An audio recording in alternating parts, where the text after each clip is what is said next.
Hola, muy buenas tardes. Soy Isabel Cristina Zuleta. Damos inicio a este Facebook Live eh, para presentarles a ustedes las solicitudes, peticiones que tiene el movimiento Ríos Vivos, que el día de hoy estaríamos en el muro de Hidroituango, encontrándonos primero, porque no nos ha sido posible encontrarnos.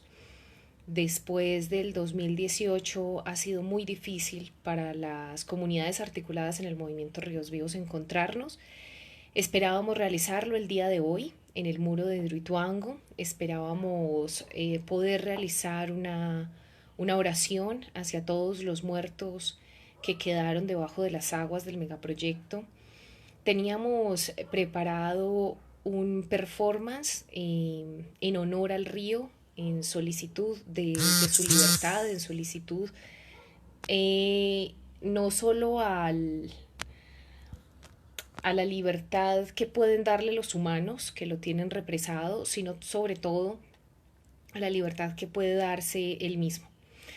Entonces hemos programado este Facebook Live, no sabemos muy bien cómo se hace. Mis compañeros y compañeras desde los diferentes municipios del movimiento Ríos Vivos en este momento se están conectando para empezar a dar todas sus opiniones, todo lo que están sufriendo en este momento con la pandemia, pero también con lo que nos ha ocasionado el megaproyecto hidroeléctrico de Hidroituango. Entonces yo tengo la responsabilidad de iniciar esta conversación y de contarles un poco, de hacer la introducción de cómo se construyó este pliego de peticiones unitario, qué es lo que estamos haciendo en este momento. Esperamos todas sus preguntas, sus intervenciones, sus opiniones, cómo están las comunidades actualmente y a su vez pues mis compañeros y compañeras van a intentar empezar a subir a sus Facebook videos desde donde les es posible. Lo primero que hay que decir es que muchas de las comunidades afectadas por Hidroituango no tienen energía, o cuando la tienen en ese mecanismo que anunciábamos ayer en nuestra comunicación pública. Es un mecanismo despiadado porque solo es para el que lo pueda pagar. Es el mecanismo prepago o por tarjetas.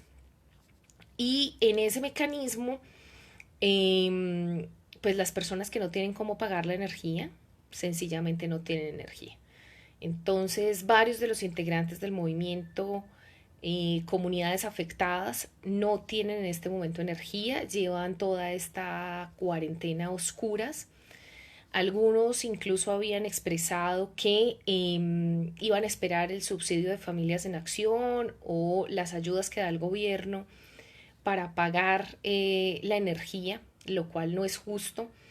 Nosotros hemos insistido en que se use eso prioritariamente para la comida y no para la energía, que debería ser un derecho, debería haber un mínimo también, un mínimo, porque en esta situación es muy difícil estar a oscuras, encerrados en sus casas, los pocos que tienen casas. Entonces se ha pedido también se reconecte a estas familias, pero también que se acabe con ese sistema tan despiadado de energía prepago, de energía solo para los que pueden pagarla. En el municipio de Briceño, en el municipio de Valdivia, en el municipio de Caucasia, muchas familias no tienen cómo pagar o recargar, como le llaman ellos, recargar la energía. Entonces ha sido una de las peticiones que se encuentra en nuestro pliego. Nosotros hemos pedido que para todas las comunidades afectadas por el megaproyecto se dé energía gratis en vista de la grave problemática que se ha vivido con este megaproyecto hidroeléctrico. Se pueda dar energía, se pueda mejorar la economía de la zona que ya estaba muy deteriorada y ahora pues con esta pandemia muchísimo más. Eh, Nosotros hemos insistido en que eso es un mínimo. Si esa hidroeléctrica algún día va a llegar a generar energía, pues lo mínimo es que a las comunidades le den ese servicio gratis. Nuestro pliego de peticiones fue construido en cada una de las asociaciones. Las asociaciones articuladas al movimiento son 15. Cada asociación se reunió con sus socios, hizo un listado de aquellas posibles soluciones a la crisis que estamos viviendo. Esta crisis, es muy importante decirlo, no inició en el 2018, cuando se presenta toda la tragedia de Hidroituango, sino que inició desde el mismo momento en el que concibieron el megaproyecto. El 2018 fue la cima, digamos, de toda esta tragedia. En el 2018 se concretó lo que se venía haciendo durante muchos años en contra de la población. Entonces quisimos que cada una de las asociaciones realizara de manera interna ese pliego, pero al mismo tiempo hizo un recorrido por todo lo que ha sido Hidroituango en el territorio. Y ese recorrido pues dio también como resultado una historia de la asociación, una historia del surgimiento de la asociación. Y muy pronto con ustedes vamos a estar compartiendo esas historias de cada una de las asociaciones articuladas al movimiento. Y a su vez cada socio se animó a contar su propia historia, se animó a reconstruir qué es lo que ha pasado en su vida con la llegada de Hidroituango. Estamos también recogiendo esas historias. Llevamos más de 300 historias y vamos a entregarles al que quiera leer y saber de primera mano lo que ha venido pasando con Hidroituango. Les vamos a entregar esas historias, algunas muy dolorosas, pero desde el corazón y de manera muy sentida, de manera directa, sin interpretación de lo que ha sido ese dolor sufrido por las comunidades. Entonces cada una de las asociaciones se reunió y construyó esas posibles soluciones a esta tragedia de Hidroituango. Cuando empezamos a construir este pliego no sabíamos de la pandemia, no teníamos conocimiento de la pandemia, pero sí de otras problemáticas en salud generadas por Hidroituango. Una de ellas, la leishmaniasis. El año pasado nosotros estuvimos denunciando la crisis humanitaria generada por la leishmaniasis, sobre todo en el municipio de Sabana Larga. Y es por eso que en el pliego de peticiones hablamos de manera puntual de lo que ha venido pasando con la leishmaniasis. Ha generado muertos en el territorio, ha generado una situación muy dolorosa para las madres, para los ancianos que han muerto precisamente porque la dosis y el medicamento que les aplican es muy tóxico. Entonces no ha sido posible que la gente entienda pues que ese medicamento es la única solución. Hasta el momento no hay otra, no ha habido una debida atención en el municipio de Sabana Larga y algunos de esos ancianos por la aplicación de ese medicamento y también porque tenían enfermedades previas han muerto. Nosotros insistimos en que esto fuera llevado, incluso con el tema de las medidas cautelares, fue llevado ante un juez y efectivamente el juez nos otorgó esas medidas, incluyendo el derecho a la salud. Todas estas medidas que han sido tomadas con el coronavirus, toda esta situación en materia de salud, nosotros la hemos vivido con otra crisis generada por el mismo megaproyecto y con otra enfermedad. Pero al contrario de esta situación con el coronavirus, nosotros no hemos tenido ninguna medida al respecto. Por el contrario, la única opción que ha dado la empresa es que tenemos que probarle que es su culpa, que es su responsabilidad el hecho de que muchísimas personas se hayan enfermado, se estén enfermando y se hayan disparado los casos. Nosotros no tenemos por qué probar porque la carga de la prueba debe estar en el presunto victimario y no en la víctima. Lo que nosotros estamos pidiendo es que se atienda a las comunidades, que se atienda a los enfermos. El hospital de Sabana Larga no tiene la capacidad de atender a los enfermos. Los médicos en muchas ocasiones fueron incluso hasta el mismo consejo municipal a pedir ayuda, a pedirle ayuda a las administraciones municipales por lo que estaba ocurriendo. Sin embargo, no ha habido ayuda La respuesta de la institucionalidad ha sido solo y únicamente negar la situación, no solo con relación a la salud, sino con relación a las demás tragedias que han venido sucediendo, la falta del pescado, la falta de alimentación, la pérdida de los medios de vida, todo eso que ha venido sucediendo. La única opción que ha tenido Empresas Públicas de Medellín y ahora Hidroituango, que el día de hoy nos contesta a este pliego de peticiones que le estamos presentando a ustedes, nos contesta diciendo que ya Hidroituango tiene un plan de manejo ambiental y que todo lo están cumpliendo maravillosamente. Nosotros lo que tenemos que decir ante eso es pues que si eso fuera cierto, nosotros no estaríamos dispuestos a salir a protestar, no estaríamos exigiendo nuestros derechos, la gente estaría bien, no estaría aguantando hambre, y pues esa actitud reiterativa del gobierno colombiano, del gobierno departamental, de los gobiernos municipales, la mayoría de ellos, de la empresa, de Empresas Públicas de Medellín y de la hidroeléctrica de Hidroituango SASP, ha sido negar sistemáticamente los problemas que tenemos en el territorio. Con negarlos no van a desaparecer. El hecho de que nieguen las problemáticas no quiere decir que las problemáticas van a desaparecer. Entonces, en ese ejercicio, no solo quisimos avanzar en denunciar las problemáticas, que lo hemos venido haciendo hace mucho tiempo, sino en presentarles a ustedes opciones para salir de ellas. Nosotros queremos proponer para que la vida resurja en el territorio, tener nuestras propias propuestas. Y después de que cada una de las asociaciones empezó a hacer esas propuestas, nos juntamos en la coordinación del Movimiento Ríos Vivos. El Movimiento Ríos Vivos es una organización de segundo nivel que agrupa a organizaciones de primer nivel, y tenemos una coordinación regional del movimiento. En esa coordinación del movimiento participamos 2 líderes de cada una de las asociaciones de base. Entonces somos 30 líderes, y además en ese segundo nivel elegimos a una junta directiva. Esa junta directiva y los delegados de cada una de las asociaciones nos reunimos y sacamos este pliego que les estamos presentando, que lo pueden encontrar en nuestra página web, riosvivoscolombia.org. Ahí está el pliego, es un pliego extenso, es un pliego largo, aunque tiene solo 2 puntos, digamos que recogen a los demás.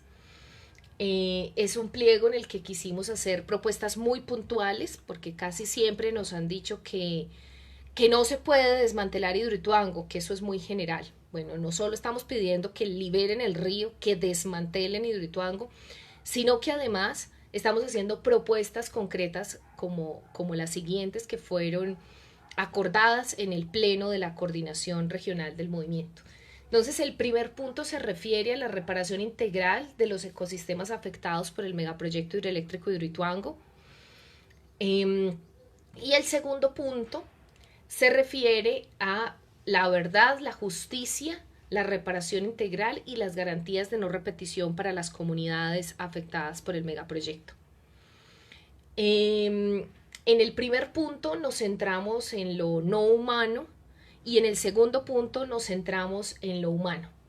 Entonces, les voy a contar un poco de las primeras propuestas relacionadas con lo no humano. No creemos que esto se separe, no creemos que haya tal división.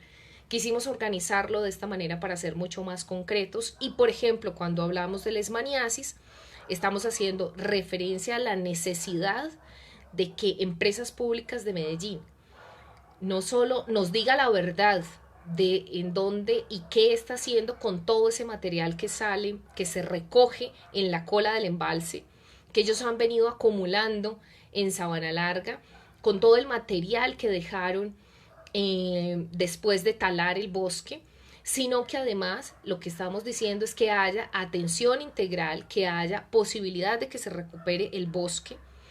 Estamos proponiendo un proyecto específico para el restablecimiento de corredores ecológicos.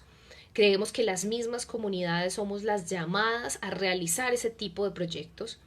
Esos proyectos son muy importantes en el territorio, pero se requiere el conocimiento ancestral, se requiere que haya apropiación cultural de esos proyectos de restablecimiento, de las condiciones ecológicas del territorio, y no simplemente que vengan ingenieros, que vengan personas que por muy expertas que sean, si no lo hacen con la comunidad y no lo hacen porque les nazca, porque una cosa es que contraten como hoy lo están haciendo, se está contratando las juntas de acción comunal, y pues algunos están con muchas dificultades económicas y entendemos, pero no es lo mismo cuando te contratan para algo que tú quieres hacer, que realmente sientes que es lo importante para hacer, que para algo que sencillamente es por recibir un recurso.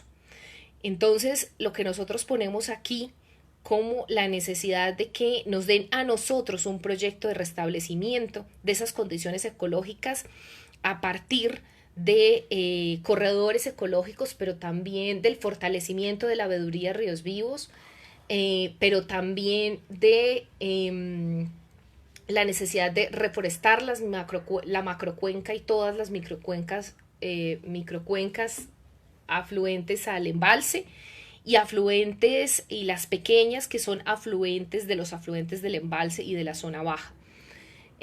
La gente las conoce, conoce el comportamiento de esas quebradas, las conoce desde el nacimiento hasta la desembocadura, y lo que queremos es nosotros mismos encontrar la manera con especies propias de nuestro territorio, algunas que ya no se encuentran. Lo que queremos y lo que estamos pidiendo es denos la posibilidad de un proyecto para ir a buscar esas especies a otros sitios de Colombia donde hayan quedado, donde haya bosque seco tropical, y las especies que desaparecieron, que ya no las encontramos en el territorio, podamos ir a otras partes a buscarlas.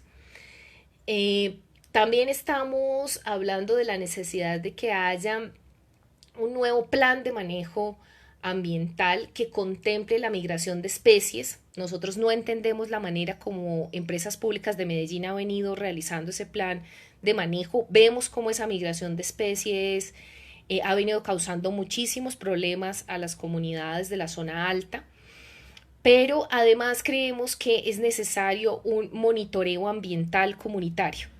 Es decir, los datos que se levanten del territorio deben ser levantados por las mismas comunidades, no solamente por gente que venga de otras partes. Nosotros necesitamos confianza en los datos que se están levantando sobre el territorio, y esa confianza solo la tendremos si nosotros mismos levantamos esos datos. A eso le llamamos un sistema de monitoreo ambiental comunitario. Necesitamos saber qué está pasando con el comportamiento del río, los cambios repentinos que ha tenido, saber esos cambios en esa dinámica, qué significan. Necesitamos monitorear la montaña nosotros mismos porque no confiamos en lo que ha venido haciendo Empresas Públicas de Medellín y en lo que ha venido haciendo otras entidades que nos han mentido en repetidas ocasiones. Entonces, parte de ese primer punto, es decir, nosotros queremos hacer nuestro propio monitoreo, y eso hace parte de la veeduría ambiental del movimiento Ríos Vivos.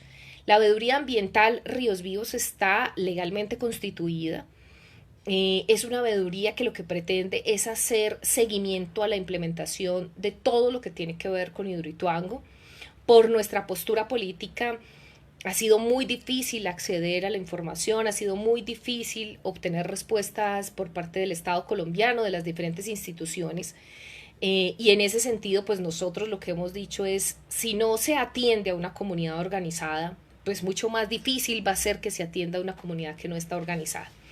EPM en muchas ocasiones lo que ha hecho es que discrimina a la población que ha decidido articularse al movimiento Ríos Vivos, al punto en el que sabemos que todos los integrantes de Ríos Vivos tenemos un punto rojo, o así lo llama la empresa. Y ese punto rojo, cuando van algunos de mis compañeros y compañeras a los puestos de EPM en Puerto Valdivia, en Caucasia, en Valdivia, en el Valle de Toledo, Cuando van a preguntar por la situación, por lo que necesitamos que se resuelva en lo inmediato, que no han llegado las ayudas a los que perdieron toda su vivienda, todo su cultivo, que no han llegado manera de pagar el arriendo con los apoyos que ya durante más de 2 años, cuando dijeron que en 3 meses iban a reparar las viviendas, que el corregimiento de Puerto Valdivia iba a tener manera de volver a ser lo que fue, y eso no ha sido posible. Han dado un retorno a la población, pero las viviendas no las han reparado, no hay las nuevas viviendas que ellos dijeron iban a tener en 3 meses, eso nunca sucedió. Entonces la población se acerca a estos puestos y lo que empieza a suceder es que les dicen que ustedes tienen un punto rojo. Y nosotros no entendíamos al principio qué era eso del punto rojo, de qué se trataba el punto rojo. Pues el punto rojo es porque somos opositores al megaproyecto. El punto rojo, lo que le decían a la población era: usted va a obtener respuesta, pero después. Usted es de Ríos Vivos. Como es de Ríos Vivos, entonces tiene un punto rojo, porque lo que plantea Empresas Públicas de Medellín es que Ríos Vivos, es decir, una comunidad organizada afectada por Hidroituango, le hace muchísimo daño a EPM. Y por eso es muy importante realizar en vivo este tipo de denuncias. A nosotros nos ha dolido muchísimo que nos discriminen. Nos ha dolido muchísimo que a la gente le digan que no va a tener ninguna reparación por atreverse a protestar, por atreverse a decir que no está de acuerdo con lo que le están haciendo a la montaña, que no está de acuerdo con lo que le están haciendo al río y que no está de acuerdo con lo que le están haciendo a la comunidad. Pero no estamos de acuerdo con que nos discriminen. Se supone que tenemos derecho a decir lo que pensamos, se supone que tenemos derecho a pensar y a disentir de las políticas del Estado colombiano, de las políticas del gobierno departamental, pero eso no ha sido posible, no ha sido posible, y hoy estamos denunciando por este medio precisamente que tenemos ese famoso punto rojo para que no se atienda a la población articulada al movimiento Ríos Vivos. Y si se le atienda de otra manera. Y si se compensa de otra manera. Con esa discriminación hemos tenido que sufrir desde prácticamente el mismo momento en el que se conformó el movimiento. A pesar de eso, hacemos este tipo de propuestas en las que consideramos que proyectos de restauración ecológica los podemos realizar nosotros mismos. Queremos realizarlo, queremos nosotros mismos atrevernos a intentar recuperar algo de lo que había, y sobre todo anhelamos que el territorio se recupere de la mejor manera y en la mayor medida, porque necesitamos y queremos seguir viviendo en el territorio. El segundo punto se refiere a la verdad, la justicia, la reparación integral y las garantías de no repetición. En el primer punto hablamos de la verdad y para nosotros ha sido muy importante, porque en ese primer punto lo que estamos pidiendo es que nos devuelvan a los muertos. Hidroituango, a pesar de que el movimiento había insistido, rogado y suplicado que no inundaran los muertos, había pedido medidas y garantías de protección para que nos fuera posible decir los sitios, los lugares en los que los muertos estaban enterrados, que por tradición las comunidades lo hacían atendiendo a sus mandatos espirituales. Lo que sucedió fue que EPM desoyó esa petición. No solo EPM, sino la gobernación de Sergio Fajardo. Nosotros le rogamos a Sergio Fajardo a través de su secretario de gobierno y a través de los funcionarios que nos enviaba, porque nunca nos dio la cara. Esperamos que este nuevo gobernador nos dé la cara y esperábamos que el día de hoy se reuniera con nosotros y nos diera respuesta a este pliego de peticiones que con suficiente tiempo de antelación se lo hemos enviado. Hasta hoy no hemos recibido respuesta del gobernador de Antioquia. Nos dijeron que iba a haber un espacio de reunión con nosotros, pero que por la pandemia pues no iba a ser posible por ahora, así como no es posible que salgamos a protestar. pues tampoco iba a ser posible que el gobernador de Antioquia por ahora se reúna con nosotros hasta no tener salida de alguna manera en el departamento de esta situación que estamos viviendo. Nosotros seguimos esperando ese espacio con el señor Aníbal Gaviria. Creemos que no debe hacer lo mismo que Sergio Fajardo, que nunca se reunió con nosotros, que siempre nos envió a otros funcionarios. Y esos funcionarios lo que hicieron fue promover un famoso convenio con la Fiscalía, un famoso convenio con la Universidad de Antioquia para exhumar los cuerpos. Ese convenio hoy nos tiene en una tragedia sin precedentes, y es que una universidad tan querida como la universidad pública no haya respetado la muerte, no haya respetado la tragedia que se vive en el cañón del río Cauca, con cientos de masacres, con miles de personas desaparecidas. No respetó el dolor de la gente, aun cuando es la universidad que más ha estudiado el cañón del río Cauca. Porque la Universidad de Antioquia tiene estudios sobre la cultura, sobre la dinámica, sobre los nutabes, tiene estudios lo suficientemente amplios que le podrían haber dicho que no hiciera esa intervención. Y la Universidad de Antioquia ha tenido la misma actitud que las demás instituciones. ¿Cuál ha sido esa actitud? Negar el error garrafal, a pesar de las pruebas que hoy ya, con nuestra solicitud a la Jurisdicción Especial para la Paz, se tienen de que esos cadáveres que ellos exhumaron tenían signos de violencia. Nosotros lo dijimos hace mucho tiempo.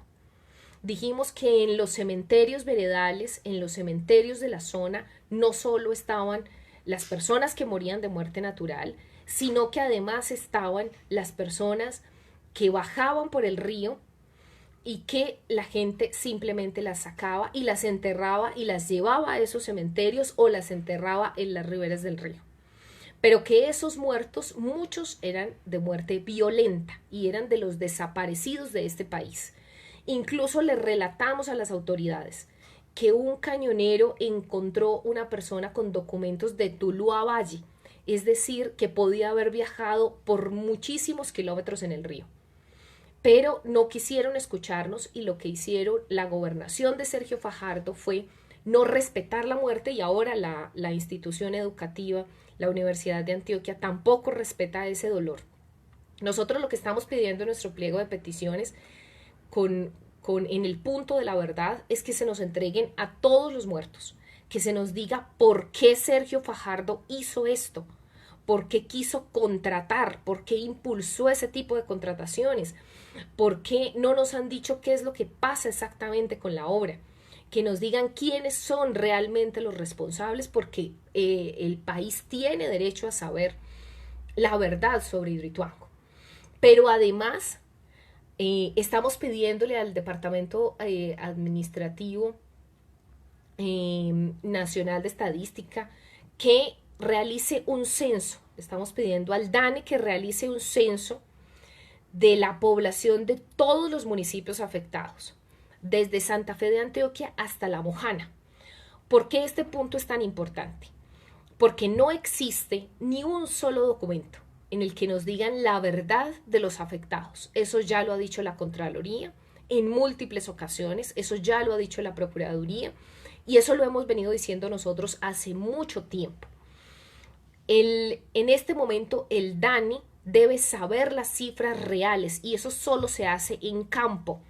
Hay un problema grandísimo, y es porque EPM no identificó a todas y cada una de las personas afectadas y que después quedó en riesgo, generó ese riesgo para esas comunidades desde Santa Fe de Antioquia hasta La Mojana.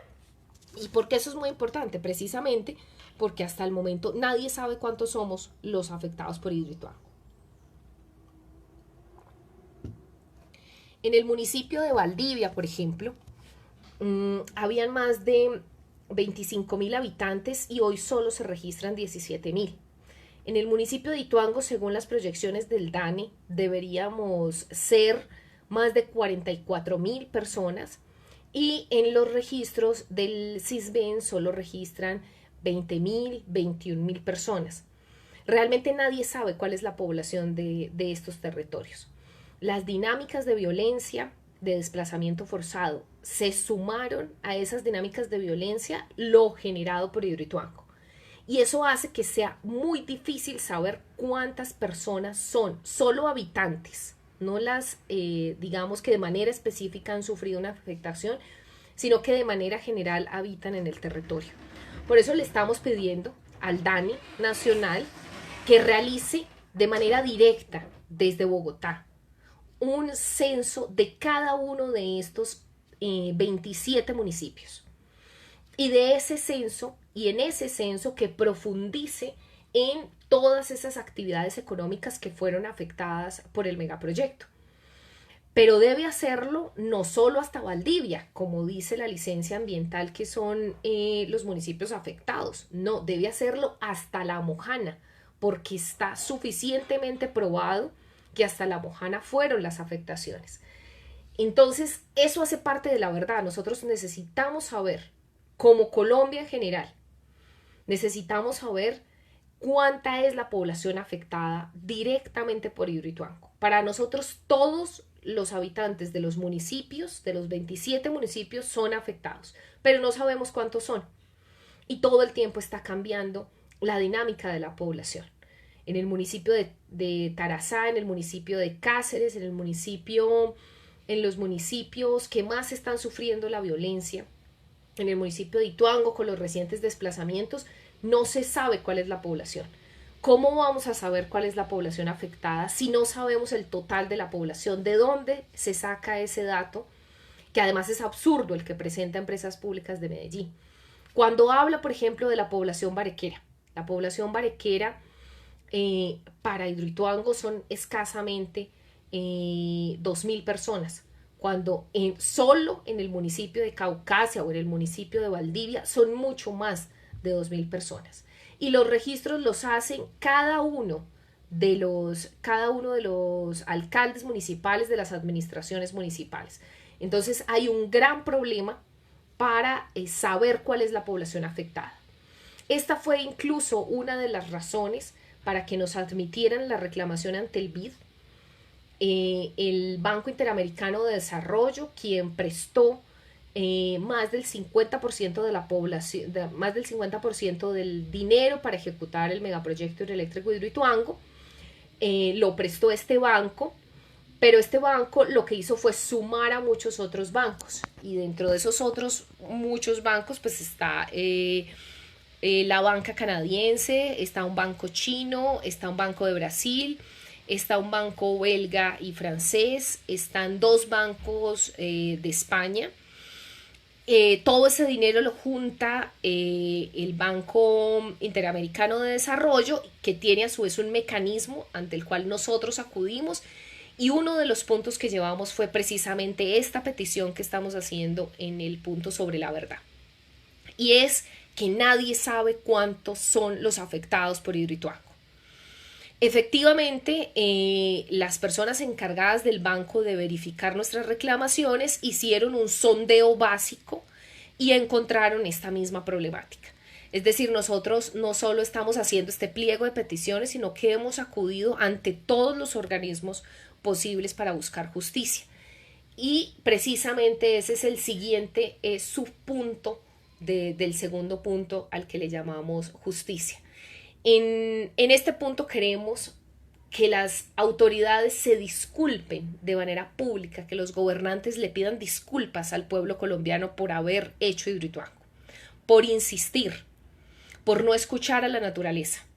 Y nuestra petición tiene un sentido muy importante, y es que esto no vuelva a ocurrir. Y eso está en el punto de garantías de no repetición. Lo que no queremos que vuelva a pasar es que haya más Hidroituangos en Colombia. Y no queremos que vuelva a pasar es porque no queremos que nadie vuelva a sufrir lo que nosotros hemos sufrido. La estigmatización, la persecución, la pérdida de los medios de vida, de subsistencia, la pérdida de las cosechas, de las viviendas, de todo lo que se consideraba sagrado como los muertos, la pérdida de todo lo que se consideraba bello como el sonido del río, como el viento, de todo lo que considerábamos lo más importante en la vida. como el viento que traía, la brisa que traía, la velocidad del río. Entonces no queremos que eso le vuelva a pasar a ninguna población en Colombia y por eso dentro del pliego de peticiones estamos solicitando que esto no se vuelva a repetir, que no haya ningún otro Hidroituango en Colombia. Pero además que se le pida perdón al pueblo colombiano. ¿Y por qué al pueblo colombiano y no solo a nosotros las víctimas directas? Porque es el pueblo colombiano el que está pagando la deuda pública generada por Hidroituango. A todos esos bancos, al Banco Interamericano de Desarrollo, a los bancos chinos, a todos esos bancos, incluso los que no vienen a trabajar, sino que son préstamos directos como con el Banco Canadiense, el pueblo colombiano es el que está pagando por el dolor que nosotros estamos sufriendo. El pueblo colombiano tiene hipotecado el futuro. ¿A cambio de qué? De destrozar el bosque seco tropical, de destrozar el segundo río más importante de Colombia. Por eso queremos que sea el gobierno que autorizó esto, los gobiernos anteriores y el Estado colombiano el que le pida perdón al pueblo colombiano, porque esta tragedia no es solo de nosotros, esta tragedia es de todo el pueblo colombiano. Y por eso nosotros insistimos y vamos a seguir insistiendo. Por ahora no lo podemos hacer en las calles por esta pandemia, pero vamos a seguir insistiendo en la necesidad de que se escuche a las comunidades y de que esto no vuelva a suceder. Pero además estamos pidiendo que por fin nos dejen realizar una audiencia pública ambiental de seguimiento a Hidroituango. Llevamos más de 4 años haciendo esta petición. Lamentablemente, en estas condiciones como las que estamos viviendo hoy, se limitan los derechos. Hoy el derecho a la libre movilidad, el derecho a la libertad de expresión en el espacio público, no lo podemos realizar. No podemos protestar en el espacio público, pero tampoco nos dejan participar, tampoco nos dejan reunirnos. Nosotros llevamos 4 años pidiéndole a la Autoridad Nacional de Licencias Ambientales que realice la audiencia pública ambiental de seguimiento. Y en medio de la tragedia en el 2018 nos responde que la Procuraduría Regional de Antioquia no lo permitía, que la Procuraduría no consideraba que en medio de una tragedia se pudiera participar. Nosotros no entendemos cómo eso puede ser posible, porque precisamente en medio de las tragedias es que se necesita que todos los ciudadanos participemos de diferentes maneras. Pero no solo fue la Procuraduría, también el anterior gobernador de Antioquia, mediante decreto, nos impidió movilizarnos. Nosotros hemos esperado todo este tiempo para poder expresar lo que venimos sufriendo, lo que venimos sintiendo, lo que viene ocurriendo en el territorio. Hoy no lo pudimos hacer, vamos a tener que esperar mucho más, pero no lo pudimos hacer en el pasado y con la anterior gobernación porque por decreto se nos prohibió, también usando esas facultades extraordinarias que les dan las declaratorias de emergencia. Cuando se declara la emergencia para el proyecto hidroeléctrico de Hidroituango, lo que sucede es que una de esas facultades extraordinarias nos impide movilizarnos y protestar. En este momento se nos impide también salir a la calle. Nosotros estamos diciendo en nuestra comunicación del día de ayer que creemos que las medidas que el Estado colombiano está implementando no solo discriminan a la población porque plantean soluciones que no llegan al campo. Nosotros en nuestro territorio tenemos un refugio humanitario que hemos construido con mucho esfuerzo, con el apoyo de gente solidaria en todo el mundo que ha hecho donaciones. Compramos una pequeña tierra que todavía la estamos pagando, en donde están algunos de los líderes más amenazados del movimiento Ríos Vivos. En esa tierra hemos sembrado algunos cultivos. Por acá tengo unas zanahorias de nuestro refugio recién cosechadas, pero también tenemos café, el café Ríos Vivos, que lo estamos vendiendo así por bolsitas, pero no tenemos todos los productos y eso le pasa a todos los campesinos y no podemos solo comer zanahoria, las verduras que podemos sembrar, la yuca, el plátano, porque se necesitan otros productos. Eso le está pasando a todos los campesinos, no solo en nuestro refugio humanitario no tenemos comida, y no solo toda la gente del movimiento está sufriendo hoy por falta de comida. Eso no es justo, porque en el río había suficiente comida. Si hubiesen dejado el bosque, la gente no estaría en el riesgo tan grande que estamos hoy con esta pandemia, porque el mismo bosque nos protege, el mismo bosque nos aísla de los demás, no crea esta situación de que no podemos estar juntos, porque la dinámica propia del cañonero era estar aislado. Y ha sido responsabilidad de EPM y de la gobernación de Antioquia que la gente esté en los cascos urbanos, hoy corriendo el riesgo o corriendo un mayor riesgo de estar infectado por el coronavirus. Entonces no solo no podemos comer lo que producimos en nuestro territorio, sino que necesitamos que lleguen otros productos de la canasta básica, como lo es el arroz, que no se produce todavía en las montañas. A esta altura no producimos arroz, no tenemos todavía sembrado arroz, pero también los productos de aseo, no se tienen los productos de aseo, y hasta el momento no sabemos qué va a suceder si se extiende esta situación. Eso no es justo, porque la gente en el cañón tenía posibilidades de tener los productos del bosque. Los productos del bosque ya no están. Entonces la gente tiene más hambre de lo que tenía antes, hay menos pescado, incluso se ha impedido que la gente siga pescando. El hambre genera unas condiciones de salud distintas, y lo que nosotros estamos diciendo es que lo justo es que la gente tenga la comida necesaria para estar bien, que además tenga acceso a la salud. Y eso lo tenemos en el siguiente punto, en donde hablamos de reparación integral colectiva e individual. Nosotros tenemos toda la fuerza para hacer cosas juntos, para sacar estos productos que esperamos ustedes nos apoyen con el Café Ríos Vivos, para sacar nuestros bolsos, que ha sido una forma de seguir denunciando.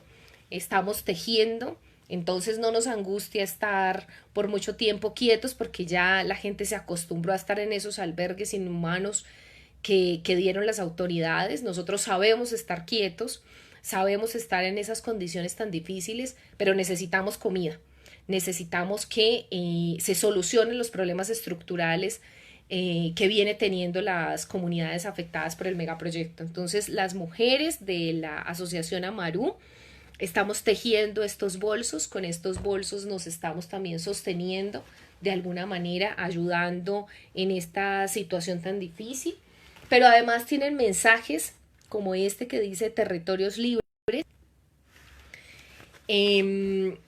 Tienen mensajes que nos ayudan a llegar a muchos otros lugares, así como este Facebook Live, que ya están conectadas más de 55 personas.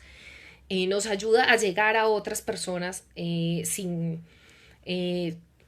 estos medios, sin vender estos bolsos, sin el café, pues no podríamos llegar. Pero además nos sirve de terapia, porque realmente nos han reducido la voz, nos han querido quitar nuestra voz. Entonces estos bolsos también nos sirven de terapia. Necesitamos máquinas, gracias a todos los que se están conectando. Ya subimos a 63 personas, a 66 personas. Muchas gracias por estar acá con nosotros. Estábamos socializando el punto de la reparación integral, colectiva e individual. Nosotros queremos proyectos productivos colectivos, queremos seguir tejiendo como una forma de sanar, queremos seguir produciendo café orgánico con todas las dificultades que eso representa en Colombia, por el monopolio que hay del café, por el precio que es completamente injusto sobre el café. Ahora nos hemos dado cuenta, ha sido una transición sumamente dura que todavía no hemos alcanzado a dimensionar, porque un barequero y un pescador no está acostumbrado a cosechar el café, no está acostumbrado sino como a lo básico que daba en el río. Una barequera y una pescadora no está acostumbrada a tejer, pero lo hemos venido aprendiendo a hacer poco a poco, ayudándonos las unas a las otras. Pero necesitamos que en ese punto pues nos apoyen con proyectos. No creemos que sea mucho pedir que nos den proyectos para seguir estando juntos y para obtener medios de sustento dignos. Eso es lo que estamos pidiendo en el punto de reparación colectiva, pero también estamos pidiendo tierras colectivas. Queremos tener agua potable, gratuita y suficiente. La mayoría de las comunidades de Caucasia no tienen condiciones sanitarias en el agua que les llega a sus alrededores. La obtienen de los caños, así como en Valdivia y en muchas otras partes no hay condiciones de un agua adecuada. Afortunadamente hacia arriba, hacia la montaña, el agua es mucho más limpia, pero hacia las tierras más planas el agua está mucho más contaminada. Por eso necesitamos que se suspenda de inmediato el vertimiento hacia la cuenca del río Cauca. Todo vertimiento que se ha autorizado lo que ha hecho es que se acumule en el muro y que sufran más las comunidades que están alrededor del embalse. Uno de los puntos del primer punto, uno de los subpuntos es precisamente que se suspendan todos los permisos de vertimiento sobre la cuenca. Si no, no va a parar la contaminación de la cuenca. No pueden esperar que la cuenca tenga la misma dinámica que cuando era libre, pues no tiene la misma dinámica y todos esos contaminantes están quedando represados aquí en la zona, están quedando represados en la zona donde está el embalse y el agua está saliendo filtrada. Esa agua filtrada está generando otras condiciones aguas abajo. Entonces nosotros estamos pidiendo que por favor suspendan todos los vertimientos hacia la cuenca, todos los permisos de vertimientos y que se realice realmente procesos sancionatorios para todos los que están realizando vertimientos ilegales hacia la cuenca. Todo vertimiento debería ser vigilado estrictamente, desde el nacimiento de la cuenca hasta la desembocadura, porque el río no está en las condiciones de seguir aceptando esa carga tan grande que el río Cauca ha venido recibiendo por parte de los distintos municipios, desde Cali, Yumbo, los demás departamentos, todo el recorrido que hace la cuenca, porque la cuenca cambió con Hidroituango. No entendemos cómo es posible que sigan los mismos permisos, que sigan las autoridades ambientales hablando de la cuenca como si no existiera, como si no hubiera pasado nada allí. La cuenca cambió, a la cuenca la cambiaron de manera drástica y por lo tanto no debería tener esos mismos vertimientos que tenía cuando era libre, pues porque se están quedando represados en una zona y están generando un problema de contaminación muy grande. No hemos tenido acceso a los datos sobre la contaminación del agua, la calidad del agua del embalse. Por eso es que también una de nuestras propuestas es ese plan de monitoreo ambiental comunitario. No solo porque no nos entregan los datos a los cuales tenemos derecho, sino porque cuando nos los entregan, que son muy pocas veces, no confiamos en ellos. Y tenemos toda la razón para no confiar, porque nos han mentido en muchas ocasiones. Entonces, dentro de nuestro pliego de peticiones, lo que estamos pidiendo es: permítanos a nosotros mismos monitorear la cuenca. No solo a los integrantes del movimiento, no solo a los afectados por Hidroituango, sino que haya un monitoreo ambiental comunitario desde el nacimiento de la cuenca hasta la desembocadura de la cuenca. ¿Y por qué es importante? Porque así los ciudadanos que dependemos, los ciudadanos que queremos ese río, vamos a entender qué está pasando con el río, va a generar apropiación. No crean las instituciones que con el secretismo alrededor de los datos van a solucionar algún problema. Quizás nosotros no los tengamos, pero sabemos que hay problemas en la cuenca. Quizás nosotros no tengamos los datos específicos, pero conocemos el río y sabemos que está cambiando drásticamente, que todos los días cambia, no que se está mejorando, como está diciendo Empresas Públicas de Medellín. La semana pasada se encontraron bocachicos y peces en estado de descomposición, vivos, pero en estado de descomposición, con un olor putrefacto. Necesitamos saber qué pasa nosotros mismos, porque si otro nos dice, pues no vamos a confiar. Necesitamos que se generen confianzas con algunas de las instituciones del Estado. Una de esas es el llamado que hacemos, por ejemplo, al DANE, para que empecemos a superar estos obstáculos y haya un real censo sobre la población afectada. También a una de las asociaciones, y fue aprobado por las demás, consideró que era muy importante tener una póliza de seguro por riesgos de una póliza de seguro, pero para las comunidades, no solo para los bancos, para la empresa, para las obras, para la maquinaria, que es lo que han asegurado, sino una póliza de seguro para las comunidades y una póliza de seguro para los ecosistemas. ¿Por qué? Porque EPM insiste en que todo va bien, pero hasta hoy la respuesta a la resolución 8, a la resolución que suspendió el proyecto, la 820 del 1 de junio del año 2018, todavía no se tiene. ¿Y qué decía en esa resolución? ¿Qué dice en esa resolución que está aún hoy vigente? Que EPM no ha cumplido, que EPM continuó con la obra a pesar de estar suspendida. Pues lo que dice en esa resolución es que debe haber un peritaje que nos dé certeza científica sobre la viabilidad o no del proyecto, sobre la estabilidad, sobre que este proyecto no nos genera realmente un riesgo, pero eso no ha pasado. Llevamos desde el 2018 hasta este momento y no nos han entregado ese peritaje. Y además ese peritaje fue pagado por EPM, contratado por EPM, quiere decir que está sesgado ese peritaje. Cuando sea que salga, va a estar sesgado. Entonces nosotros no confiamos en esa información. Por eso estamos pidiendo que, como sabemos se van a imponer por el poder que tienen, toda su lógica del capital, estamos pidiendo una póliza de seguro por el riesgo de avalancha, de inundación, de movimientos en masa, de nuevas pérdidas de medios de vida y de subsistencia para la población y de nuevas afectaciones ambientales. ¿Por qué? Porque las pólizas de seguro no pueden ser solo para las obras y para la maquinaria. Tiene que haber pólizas de seguro para la gente, que también estamos ahí en el territorio, que también está siendo afectada, y tiene que haber pólizas de seguro para las montañas, para el ecosistema, para poder pagar el restablecimiento de esas condiciones ecológicas afectadas por la destrucción generada por un megaproyecto. Pero también en este mismo punto estamos solicitando que se declare, esto es una solicitud que llevamos realizando desde el año 2014 al Ministerio de Cultura, que se declare el Barequeo como patrimonio cultural inmaterial de la nación. ¿Y por qué? Porque es que el Barequeo no acabó de llegar, como lo dicen algunos que defienden la obra, no acabó de llegar al territorio. El Barequeo es ancestral en el cañón del río Cauca y en el Bajo Cauca. El Barequeo es anterior a la colonia y el Barequeo está en riesgo, es una técnica específica del cañón del río Cauca que está en riesgo porque Hidroituango la puso en riesgo, está a punto de desaparecer.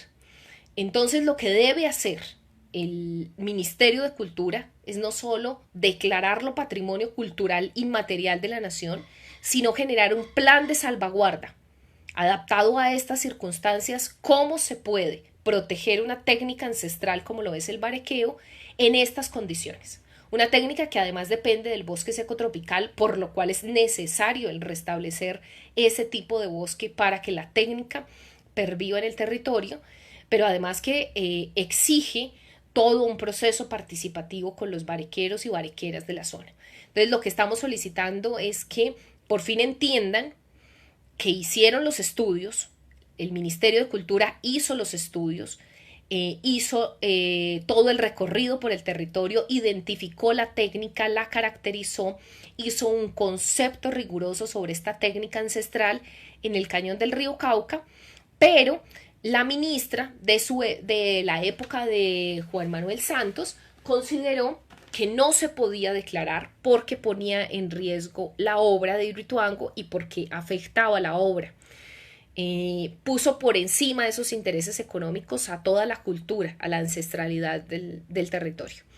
Entonces nosotros retomamos esa propuesta, todo ese recorrido que llevábamos en la necesidad de que este país entienda las culturas inmateriales y las proteja y genere planes de salvaguarda para protegerlas.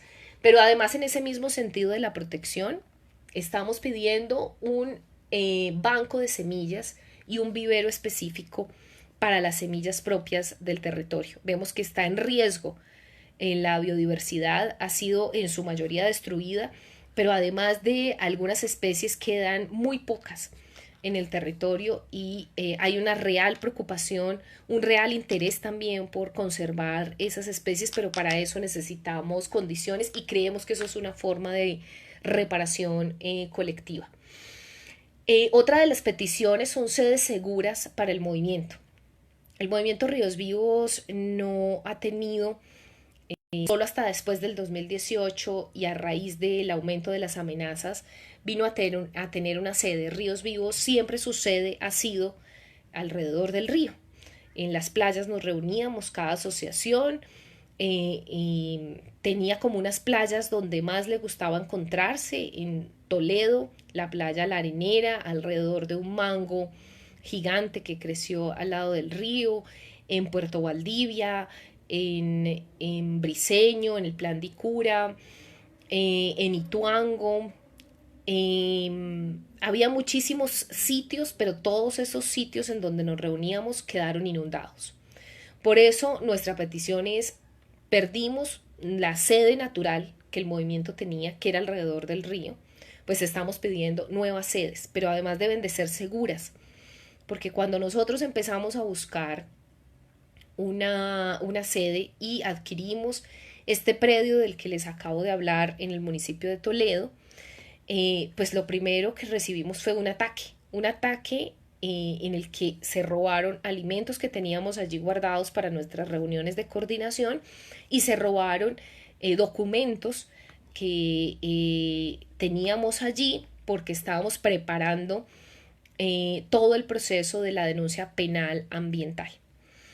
Al final de contarles un poco todo lo que tiene que ver con el pliego, les voy a hablar en qué vamos en este momento. Las personas que se han unido, bienvenidas. Ya somos 73 personas acá conectadas. Entonces la idea es terminar con el pliego de peticiones del movimiento. Estoy esperando las preguntas que quieran realizar y poderlas contestar también cuando terminemos. Entonces la idea es terminar con el pliego de peticiones. Han llegado muchos saludos, muchas gracias por quienes nos están mandando toda su fuerza, todo su aliento. Y al final les hablaré un poco en qué estamos en este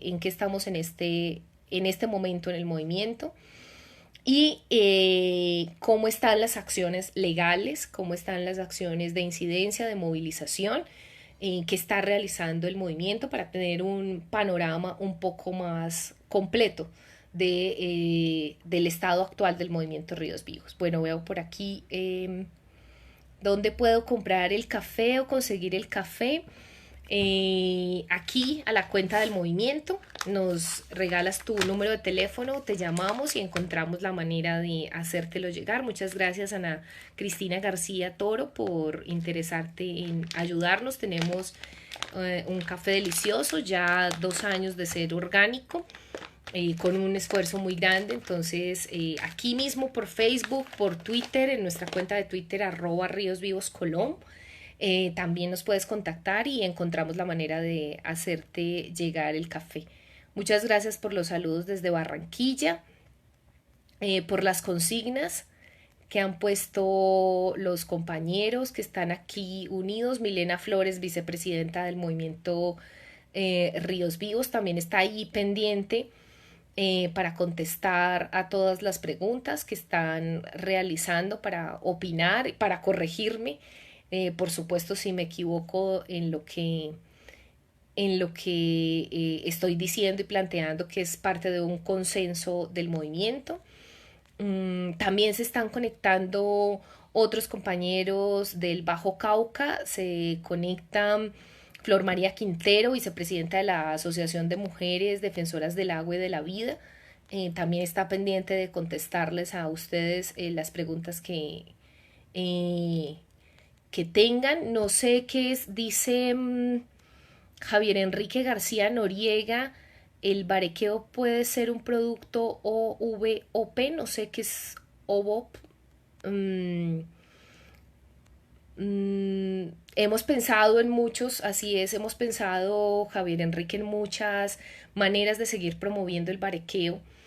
La gente tiene una conexión, no solo material concreta dentro de las herramientas que construyen ellos mismos, como la batea, como el molino, material, sino que tienen una conexión espiritual con el barequeo. El barequeo hace parte de toda una tradición, de una forma de relacionarse con el entorno, de una manera de relacionarse entre los mismos barequeros, de una forma de estar en el mundo.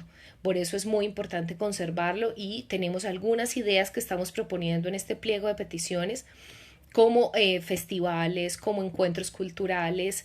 Siempre nosotros en nuestra asamblea hacemos no solo movilizaciones, la que esperábamos realizar el día de hoy, sino que además hacemos intercambios de saberes.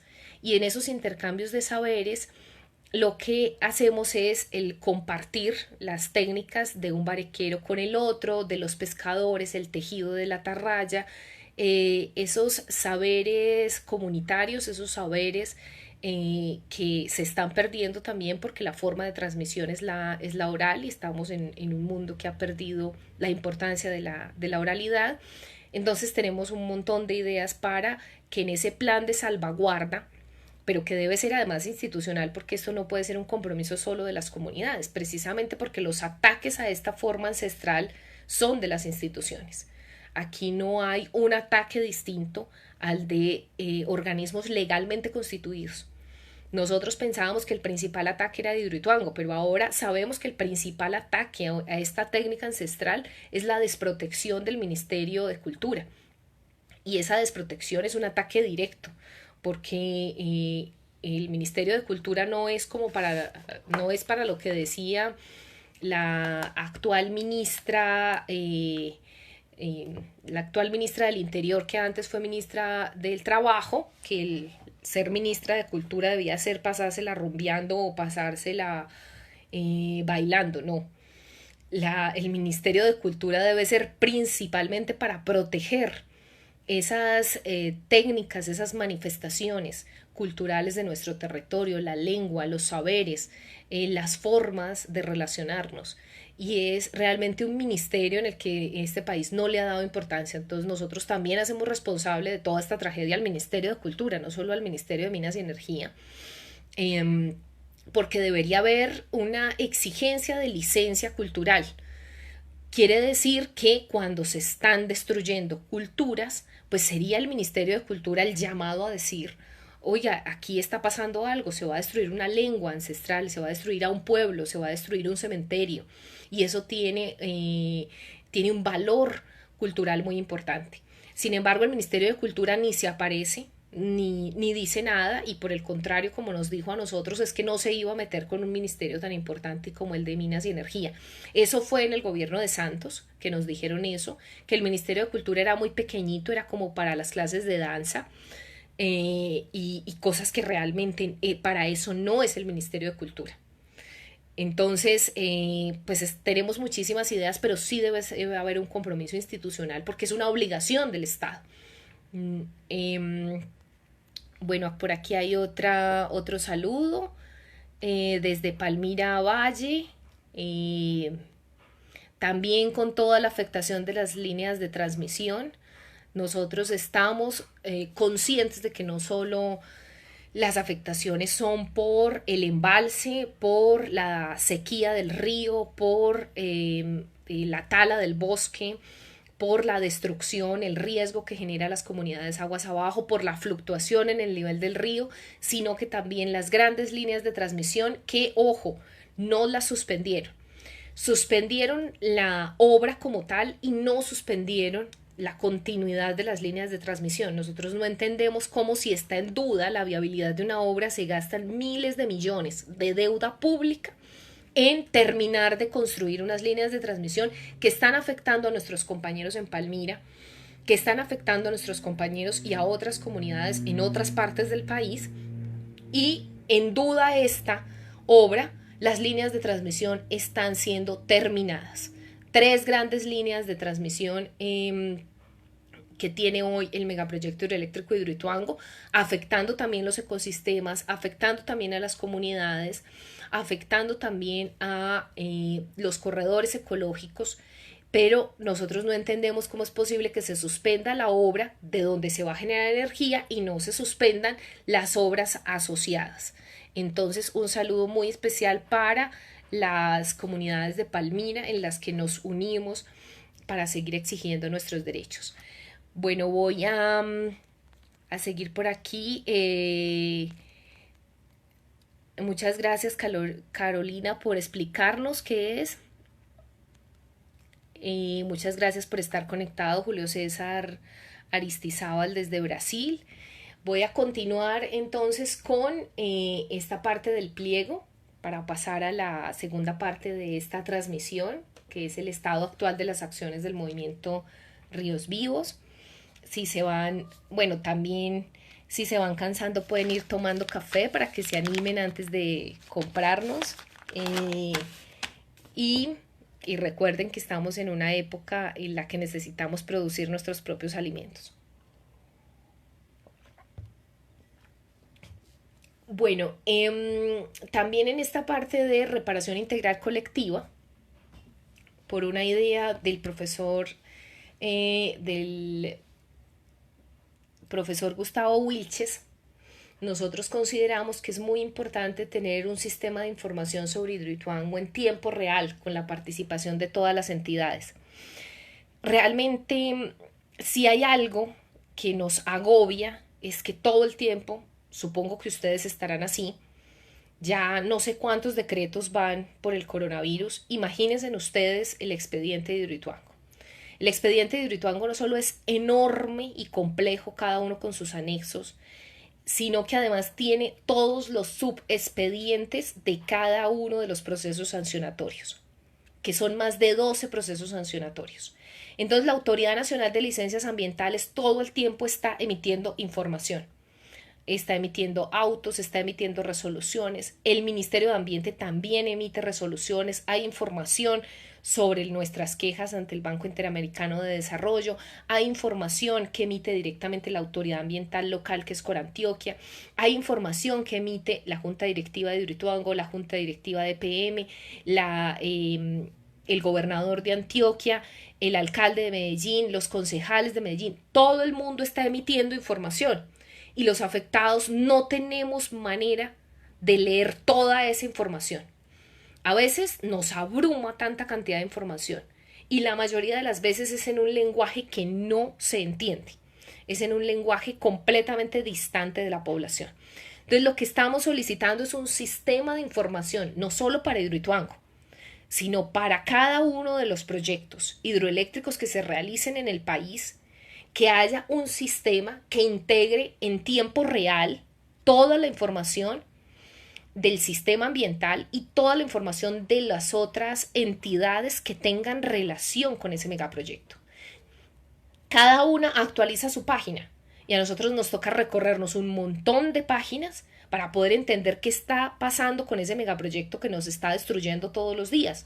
Un día toma una decisión uno y otro día se la rebate otro. Entonces es muy difícil para las comunidades estar al día de lo que va pasando con ese megaproyecto que le afecta su vida y que le afecta su territorio, el entorno en el cual está, el entorno en el cual están sus seres queridos y en el entorno en el cual desarrolla sus actividades económicas y sus medios de subsistencia. Por eso esta solicitud es tan importante, y es que ese sistema de información articulado funcione para todos los megaproyectos mineroenergéticos.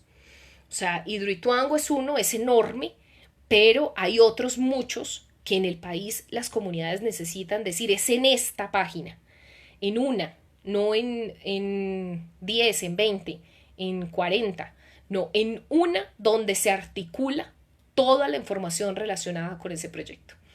El expediente de Hidroituango tiene que estar en línea, porque es que está en Bogotá.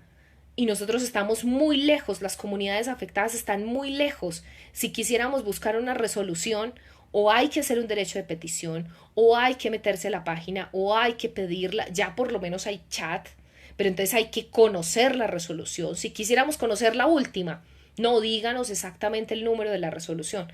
Entonces, no puede estar tan distante, debería estar en la plataforma virtual, que nosotros podamos acceder desde una distancia grande a toda esa información que tiene la ANLA sobre Hidroituango, pero además todas las demás entidades.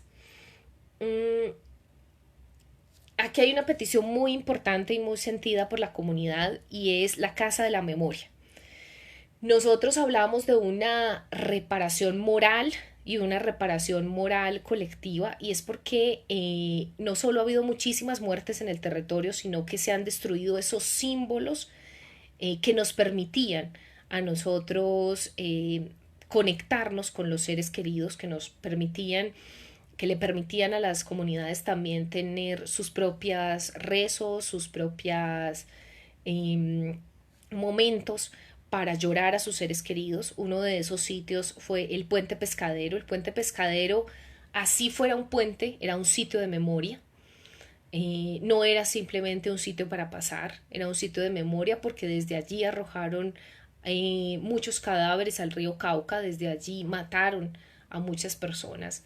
Entonces, esos sitios de memoria los necesitamos, las comunidades necesitan esos sitios de duelo, esos sitios de memoria.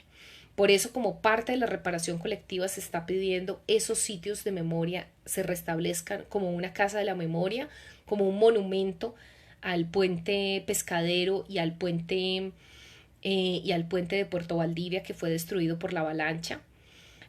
Pero también al puente en Sabana Larga, que el puente La Garrucha, que conectaba Buriticá, Peque y Sabana Larga sobre el río, que también quedó inundado, en donde ocurrió una masacre muy dolorosa para el territorio, donde muchas de esas personas que asesinaron están desaparecidas todavía. Entonces, esos puentes han sido sitios de memoria, sitios de duelo, y por eso se requiere una reparación específica para esos espacios de duelo, para esos espacios en donde las comunidades puedan seguirse reuniendo o simplemente visitar para sentirse más cercano a sus seres queridos. Y eso hace parte de las peticiones, un monumento específico a los restos del puente Simón Bolívar, que fue el que arrasó la avalancha, y una casa de la memoria para todas las víctimas de desaparición forzada, para todas las víctimas de la violencia sociopolítica en el territorio. Pero además de eso, estamos pidiendo cosas elementales como bibliotecas, como la llegada del SENA a muchos territorios rurales, de formación técnica para quedarse en el territorio. Eso es una discusión muy importante, y es que sabemos que la educación en el campo está haciendo que los campesinos se vayan del territorio, no que los campesinos se queden. Entonces nosotros estamos pidiendo una educación para quedarnos en el campo, una educación que permita que el campo siga siendo atractivo para los campesinos, y no una educación que expulse a los campesinos de los territorios rurales.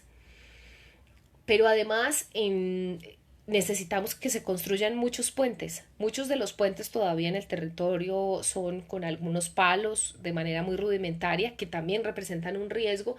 Nos dicen que llegó el progreso, pero no llegó de esa forma, no para los puentes que se necesitaban, sino solo para los puentes de la obra, los puentes que la obra necesitaba. Entonces hay puentes sobre los caminos veredales, sobre los caminos corregimentales que se necesitan, y por eso hacemos un listado de una serie de puentes y de infraestructura comunitaria específica que necesitamos como forma de reparación colectiva.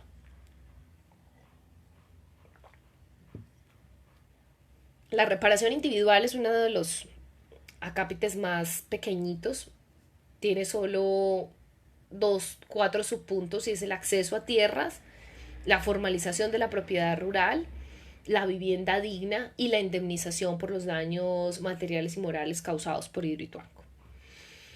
Y por último, en nuestro pliego de peticiones Tenemos las garantías de no repetición, como ya al principio de esta emisión lo había comentado.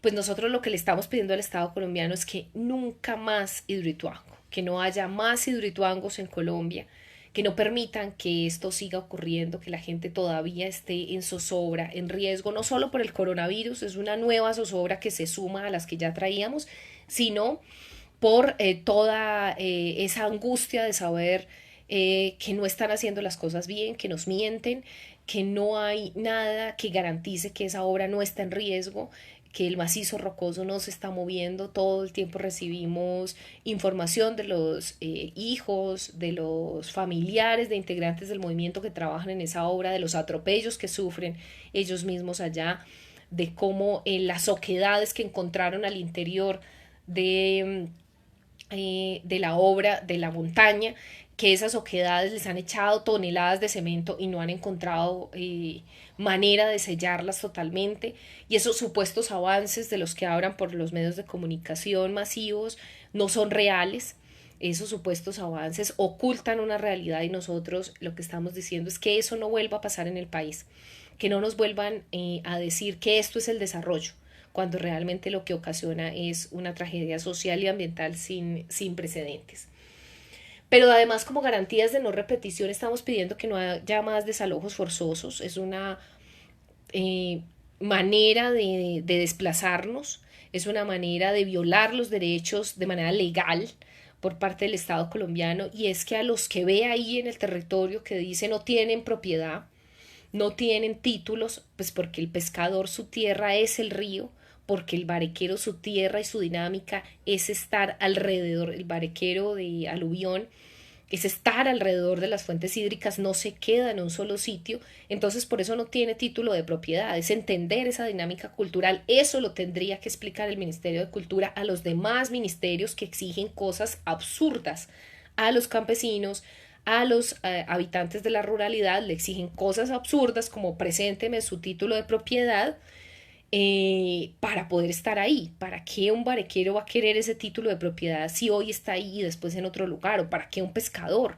Además, porque las aguas de Colombia son de todos, son de la nación, se supone. Son inalienables, imprescriptibles, inembargables. Eso no lo respeta Hidroituango. Hidroituango, todo el discurso que ha dado en el territorio es que EPM es el dueño del río. EPM no puede ser el dueño del río. Somos todos los colombianos. Pero en esta petición concreta lo que queremos decir es precisamente que se nos respeten esas dinámicas culturales. O sea, que no vuelvan a atropellar a la gente diciendo que tienen que salir hoy de acá. No. Los desalojos forzosos por los megaproyectos son la demostración de que su plan social no funcionó. Los desalojos forzosos por el supuesto desarrollo son la demostración de que no es desarrollo. Entonces nosotros en nuestro pliego pedimos no más desplazamiento por el desarrollo, no más desalojos para quitar a la gente que le estorba a ese supuesto desarrollo, y que haya garantías precisamente de respeto a los derechos de las comunidades. Pero además estamos diciendo que cese la persecución hacia el movimiento, que haya un proyecto que restablezca nuestro buen nombre. ¿Por qué nos han estigmatizado tanto? ¿Por qué gente humilde ha sido estigmatizada de esta manera? Nunca en el movimiento en nuestras protestas, que siempre son pacíficas, hemos hecho actos de violencia. Nunca nosotros hemos cometido un delito. Por el contrario, la persecución judicial siempre ha terminado en que no hay pruebas en nuestra contra, en que no eran denuncias con fundamento, y lo que han hecho es encerrarnos, presionarnos, obstaculizar los derechos que tenemos a partir de la persecución por la vía judicial. Entonces, estamos diciendo que cese esa situación, precisamente porque queremos seguir organizándonos y que no nos sigan persiguiendo y que no nos dañen el buen nombre. El nombre del movimiento es muy importante. Quiero decirles que el nombre fue construido de manera colectiva en medio de una movilización donde se tomó la decisión de llamarnos así. Esto no nos lo dijo nadie, nadie nos vino a decir, venga, llámesen así, no. Esto fue una propuesta colectiva, así como el logo fue construido de manera colectiva. Nadie puede decir ese nombre es mío de una persona, ni ese logo es mío de una persona, porque eso fue una construcción colectiva. Pero también estamos pidiendo garantías para el ejercicio de la protesta social, garantías para poder ejercer el liderazgo en los territorios, y garantías para que no nos quiten la vida.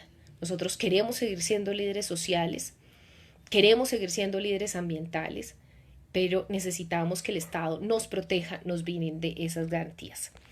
Con eso doy por terminado lo que tiene que ver con el pliego. Voy a leer aquí. Muchas gracias por los abrazos desde Boyacá, a Ángela Fonseca,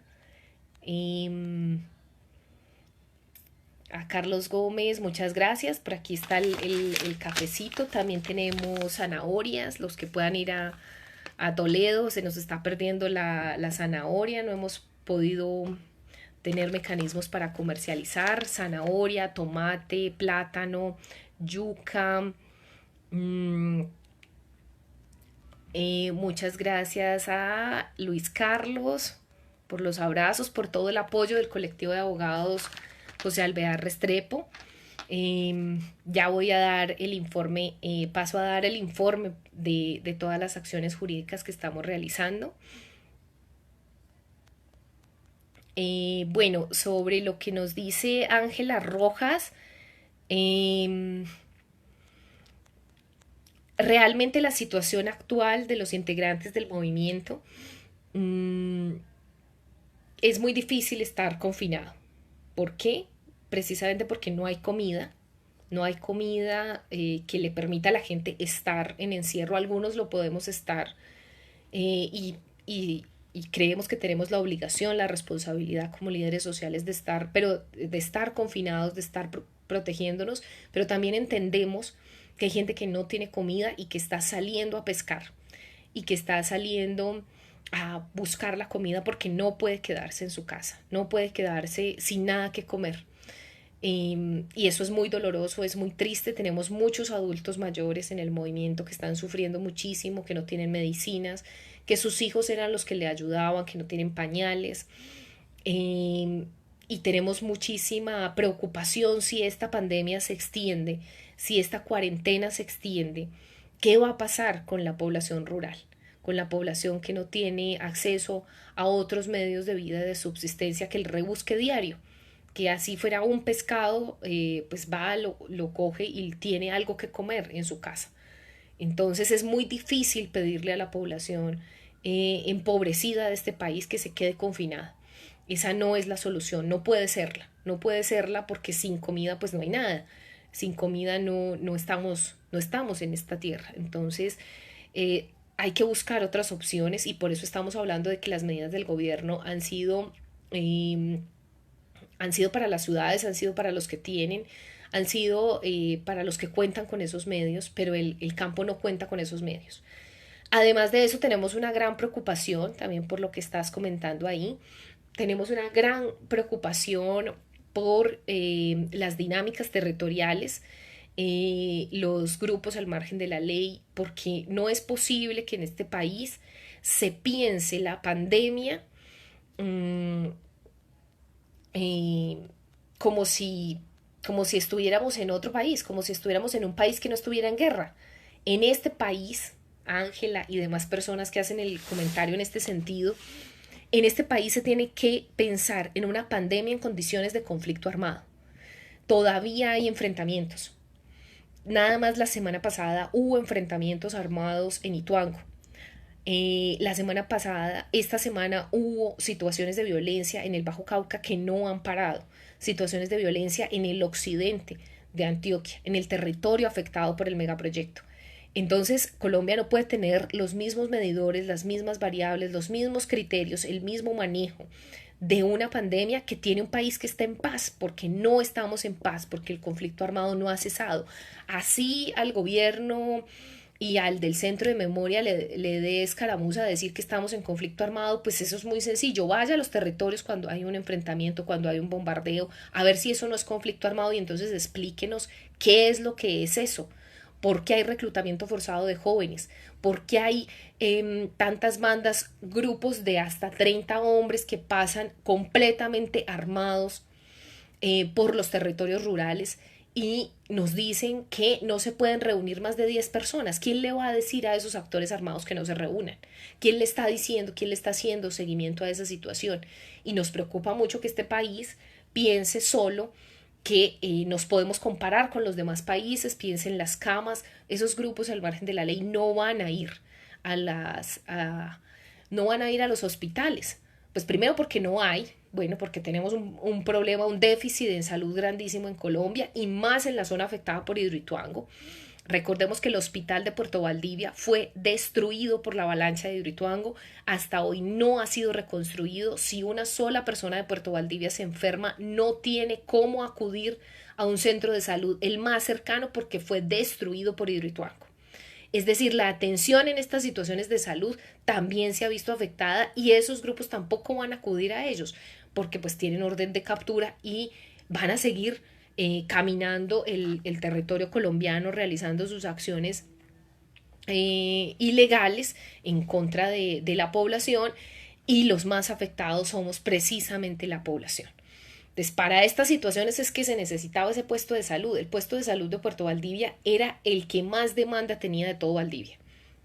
Atendía el mayor número de urgencias, más que el casco urbano de Valdivia.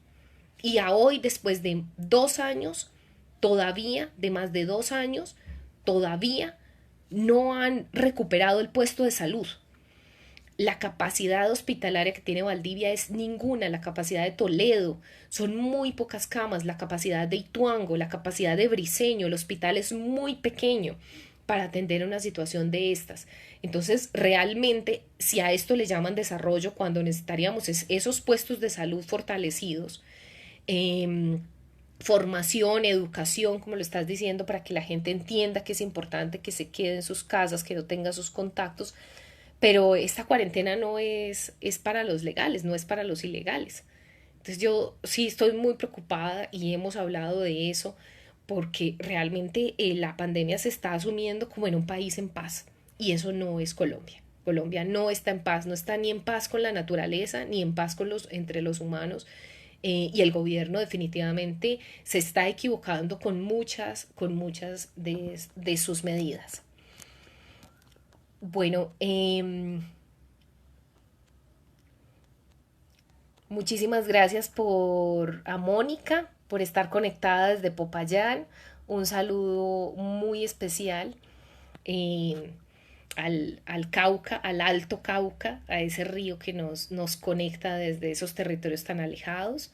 Está conectado el compañero Fabián Arias de AMPA, eh, la Asociación de Pequeños Mineros y Pesqueros de Puerto Valdivia, que también puede darles su testimonio. La idea de hacer esta transmisión era que también todos los compañeros se conectaran, que todas las personas que nos ayudan, que nos respaldan en esta lucha que estamos dando, puedan conectarse directamente con los afectados, le pregunten a Fabio Arias, le pregunten a Milena Flores, a Flor María Quintero, a Blanca Oliva, que también está por ahí, les pregunten cómo es la situación real, porque los medios de comunicación nos mienten, porque EPM nos miente, y queremos acercar a todos esos periodistas, a todos los que nos apoyan, a toda la comunidad, a los afectados directos, para que les pregunten cómo realmente estamos y cómo ha sido la respuesta de EPM a esta grave situación que se está viviendo en el territorio. Muchas gracias a Jacqueline por esos saludos. Muchas gracias a Tairo de Jesús Sarmiento Gómez. Efectivamente, titulamos nuestro comunicado del día de ayer, erradicar el hambre, erradicar el virus del hambre, porque creemos que estos megaproyectos lo que han generado es un hambre tremenda entre la población.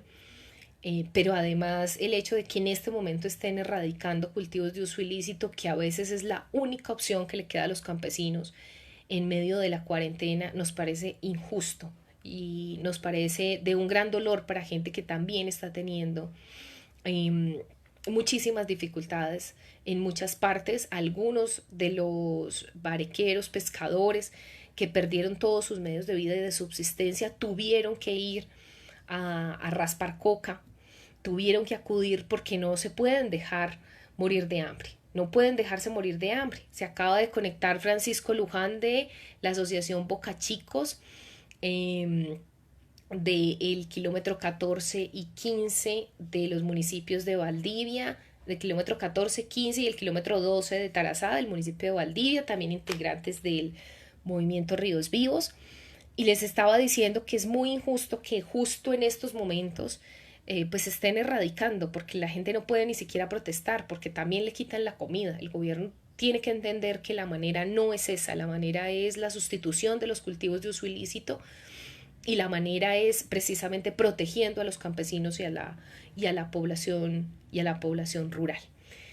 Voy a dar inicio entonces recordando que les animamos a que nos compren nuestro café, también nuestros bolsos. Ustedes pueden enviar la frase, nosotros tenemos muchas, pueden enviar la frase, nosotros la tejemos. Todas las mujeres de Amarú, del movimiento Ríos Vivos, estamos aquí esperando que nos hagan sus pedidos. Estos bolsos, algunos son en tela reutilizable de jeans que ya no se están usando. Otros, bueno, hemos tenido que conseguir algunas telitas. La idea es no tener que comprar telas. También estamos recibiendo ropa. Cuando nos podamos encontrar en nuestra asamblea Ríos Vivos, la idea era compartir entre todos ropa que nos hayan donado y así un poco suplir esas necesidades de todo lo que nos quitó Hidroituango. Entonces voy a dar paso al segundo punto después del pliego de peticiones. A ver, llegó otra persona. Por aquí un saludo muy especial a Sebastián. Y un saludo muy especial también a Luis Carlos desde la red de humedales del Salitre. Nos unimos en el apoyo a tus llamados a la solidaridad. Muchísimas gracias, Luis Carlos, siempre por estar ahí. Voy a dar paso a la segunda parte de esta transmisión. Seguramente ya están cansados. Solo darles dos informaciones pequeñitas. La primera, nosotros estamos terminando, estamos en una locura. Esta pandemia nos cogió en medio de la preparación de nuestra demanda de reparación integral. Nosotros estamos convencidos de que debemos seguir acudiendo ante los jueces de Colombia para exigir nuestros derechos, y así sea un reto enorme, lo vamos a seguir haciendo. Pero además estamos preparando todo lo necesario para la segunda demanda de nulidad de la licencia ambiental. Quiero que ustedes sepan que nosotros ya demandamos la licencia ambiental de Hidroituango. Está ante el Consejo de Estado, es un proceso muy lento, muy desgastante, pero seguimos insistiendo en ello. Y la primera demanda de la licencia ambiental fue hasta antes de iniciado el proyecto, antes de que otorgaran la licencia, todos los procedimientos anteriores, y esta segunda que estamos preparando con un esfuerzo grandísimo, con el apoyo del colectivo de abogados José Alvear Restrepo, es después de otorgada la licencia ambiental. En nuestra demanda de reparación van más o menos unas 500 personas, más de 500 personas que están demandando una reparación integral, tanto moral como material, a Hidroituango. Y en esta demanda nos está acompañando la Comisión Colombiana de Juristas y el colectivo de abogados José Alvear Restrepo. Pero además también tenemos una demanda penal, una denuncia penal ambiental que, recuerden ustedes, se unió con la Fiscalía, quiso juntarla con la denuncia penal por fraude procesal que realizó la Autoridad Nacional de Licencias Ambientales en contra de EPM por el proyecto hidroeléctrico Hidroituango.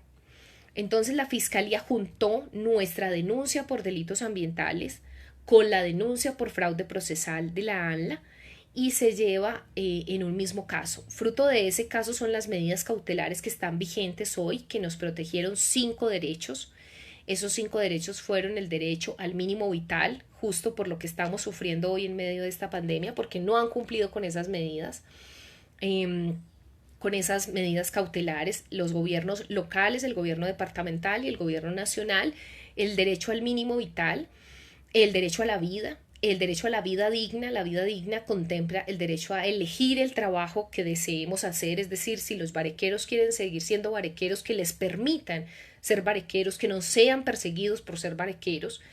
Entonces ese derecho está contemplado en el derecho a la vida digna, el derecho a la salud precisamente por toda la situación de lesmaniasis que al principio de la transmisión les comentaba, pero también otras situaciones de salud como no tener hospital en Puerto Valdivia, como no tener condiciones en la mayoría de los hospitales, como que hayan hospitales sin posibilidades de trasladar a un segundo nivel o al segundo nivel más cercano a los pacientes. Toda esa situación de salud se protege dentro de esas medidas cautelares y el derecho a un ambiente sano. Esperábamos, si no fuera por esta situación de pandemia, que la audiencia de imputación de cargos en esta denuncia penal ambiental fuera para el mes de abril. No sabemos en qué vaya a cambiar, digamos, las fechas de las audiencias que nos quedan en los juzgados. Entonces no sabríamos la nueva fecha, pero inicialmente estaba programado para que en el mes de abril se hiciera la imputación de cargos en contra de empresas públicas de Medellín por delitos ambientales. Pero además, en el mes de abril también tenemos la audiencia por nuestra denuncia en contra del exgobernador de Antioquia, Luis Pérez, por la estigmatización, el señalamiento que tuvimos que sufrir por su inadecuado manejo de los medios de comunicación, por la manera como se refería hacia nosotros, por el mismo decreto que impuso, que no nos permitió movilizarnos.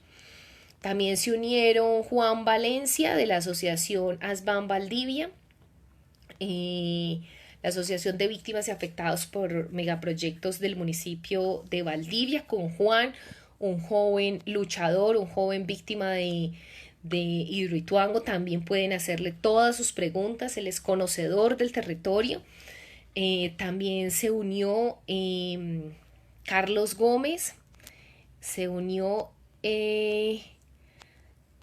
Sebastián, nuevamente, que es de la Asociación de Mineros y Pesqueros de Puerto Valdivia.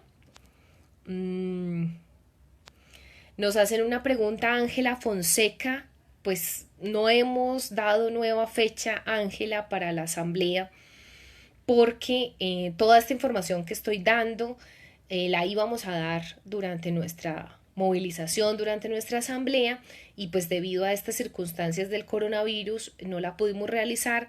Estamos esperando como que se termine esta situación, no sabemos cuándo, y volver a programar nuestra asamblea.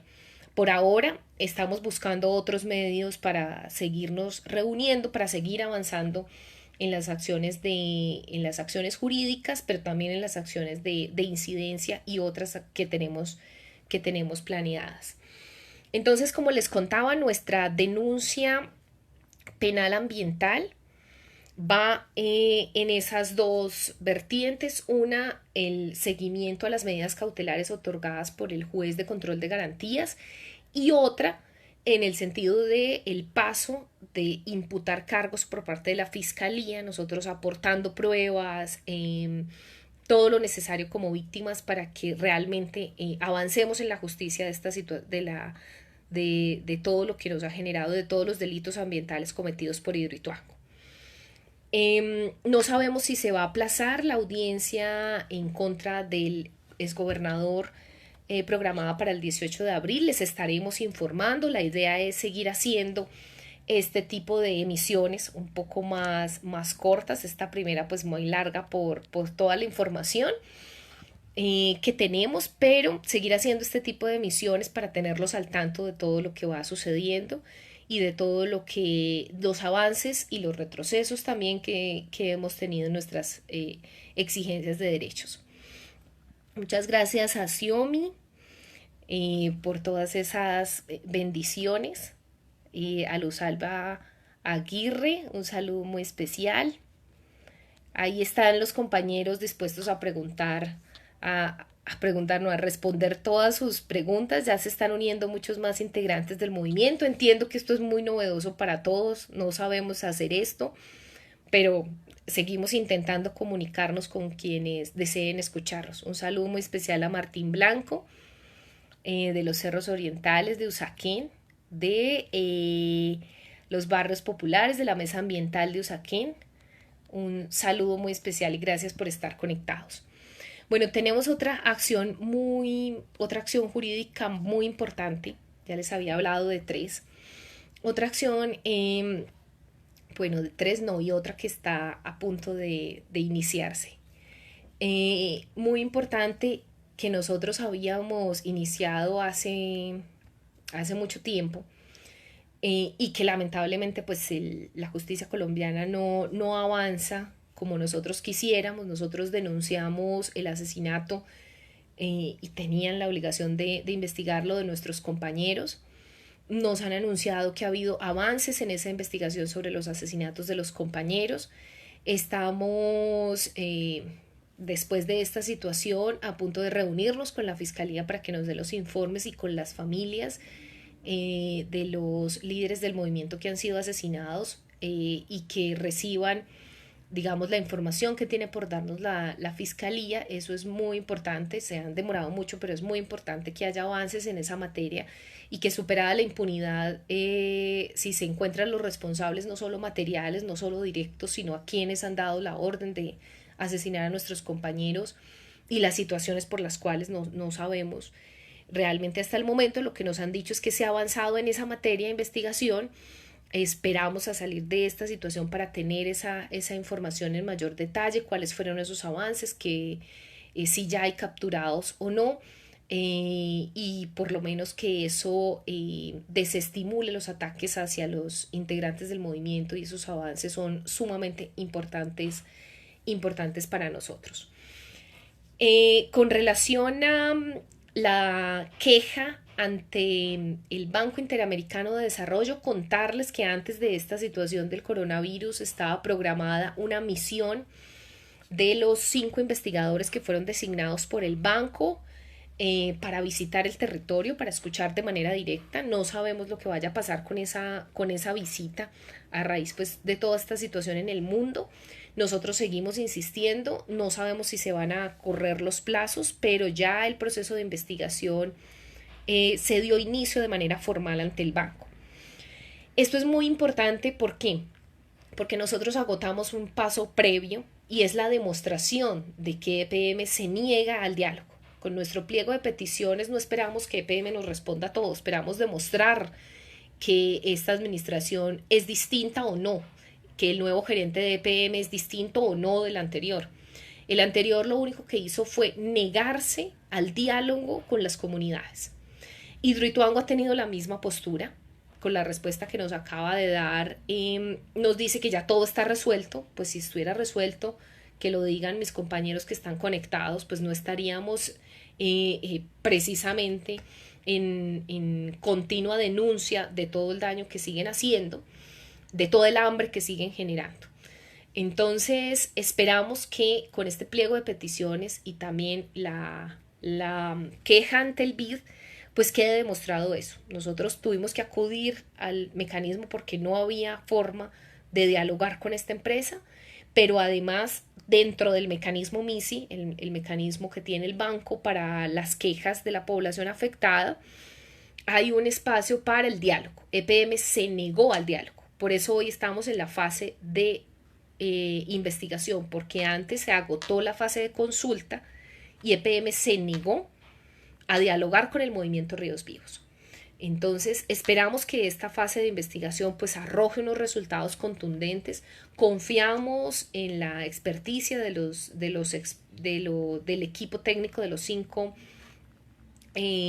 técnicos que fueron elegidos, de los 5 expertos internacionales del BOAR, de expertos del banco, que sean lo suficientemente independientes, que realmente tengan criterio para el análisis de esta situación, y estaría finalizada esa investigación a finales de este año. No sabemos si por estas circunstancias se corra, pero de todas maneras les estamos informando. Nosotros en nuestro Twitter, @riosvivoscolom, publicamos los perfiles de esos expertos internacionales. El que quiera conocer quiénes son, de qué país son, la experiencia que tienen, pues está ahí. Y es una información que es pública también por parte del banco. Otro proceso muy importante, no necesariamente jurídico, pero que tiene, digamos, algún componente, es toda la incidencia que estamos haciendo en los bancos. Nosotros hemos acudido, muchas gracias a Carlos Gómez por conectarse desde Barcelona.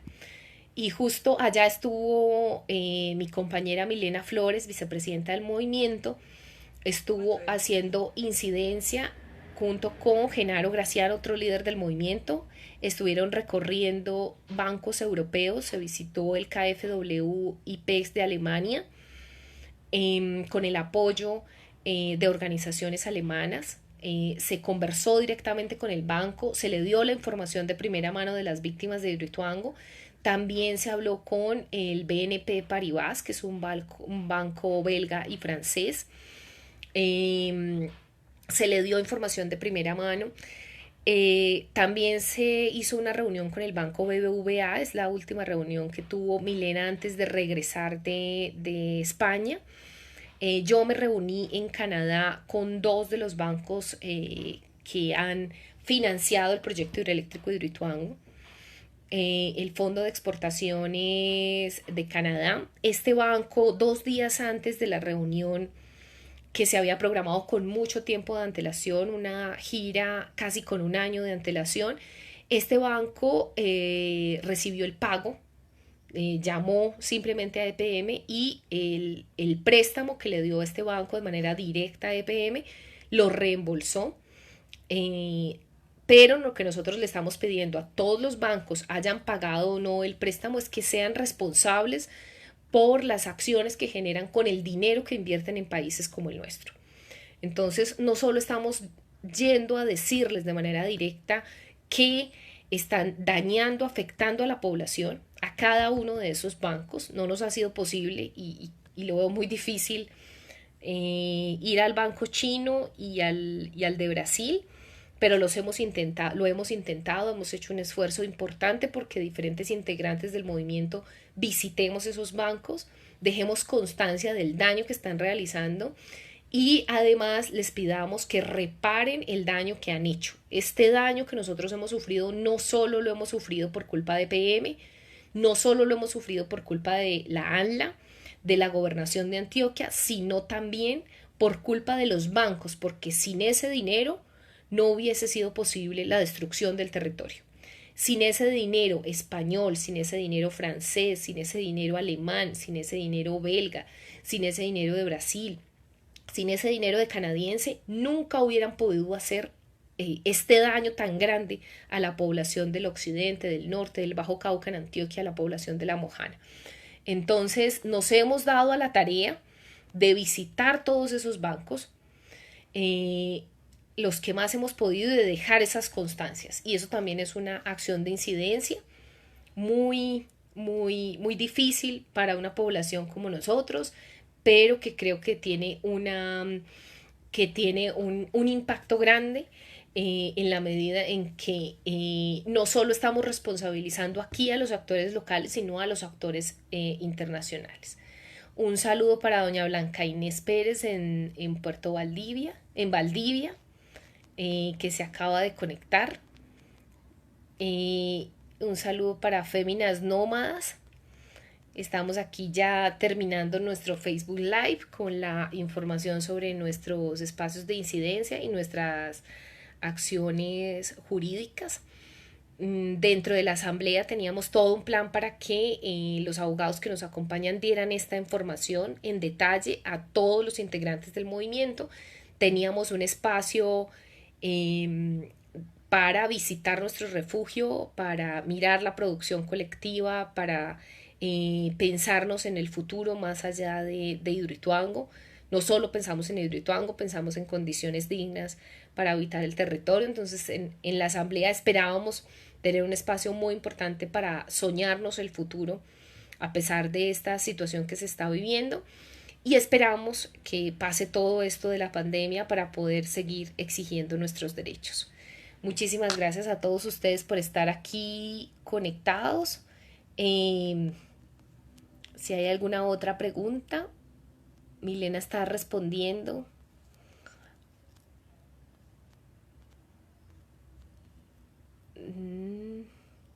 Saludos desde Bogotá, y a pesar de no poder estar allá junto, juntos como quisiéramos, desde aquí enviando todo el cariño y buena energía. Muchísimas gracias por estar ahí siempre con nosotros.